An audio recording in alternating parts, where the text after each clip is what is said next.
Chapter 19, Bear Bratsky. When the announcement comes that there's an assembly, we're all psyched. Why wouldn't we be?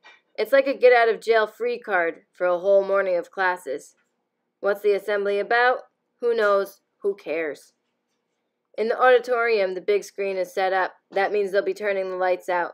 The perfect chance to catch a nap for a guy who was playing video games until 3 last night. Aaron's way ahead of me. He drapes himself into his seat, his legs dinging over the back of the chair in front of him, his arms spread out wide. I fight my way in beside him and wrestle for position. "Hey!"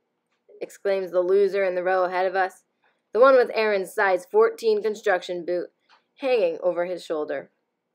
But when he sees who he's talking to, he gets real quiet, real fast. He and his friends wander off, looking for someplace else to sit. I flake out next to Aaron.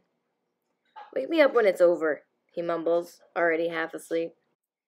"You're the one who's going to be waking me," I retort, and we exchange a few rabbit punches before settling in for the big snooze fest. Then comes the surprise. The whole purpose of this assembly is so we can congratulate Chase, Ambrose, and Shoshana Weber for the amazing video they made for some stupid contest or other. That's all I need to watch the principal and the teachers lining up to worship the kid who used to be just a guy like me until he fell on his head and suddenly became smart.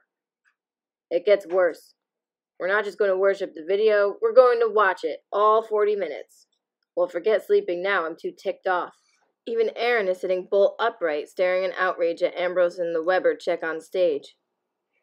The video starts, that's when my head really explodes. The thing is called Warrior, and it's about that geezer Solway, the meanest old Dumbledore in the entire Greybeard Motel. No wonder the two of them spent so much time with the guy.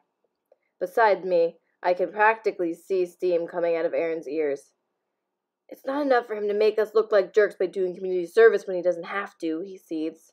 "No, he has to make a documentary about the place so he can brag to the whole world, and with Shoshana Weber, from the same family that got us put on community service in the first place.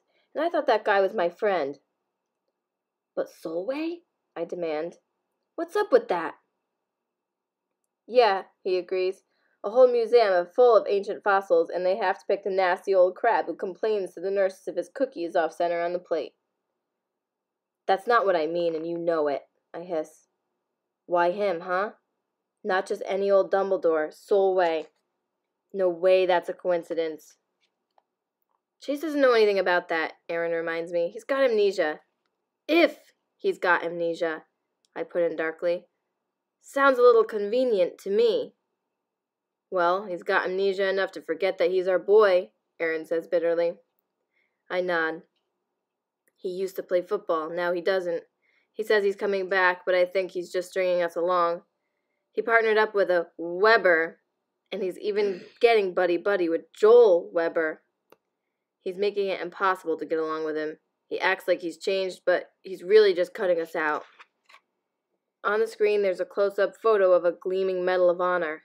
In the voiceover, Shoshana explains that this isn't the actual medal Mr. Solway received. Mr. Wonderful Solway isn't just a hero, he's modest too. He never wore the dumb thing because he didn't want people to feel bad that they don't have one.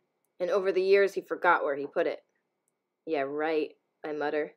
"Shh," Aaron hisses. When it's finally over, Ambrose and the Weber chick get a 5-minute standing ovation. That burns me up, since I know for a fact that the other kids were just as bored as I was.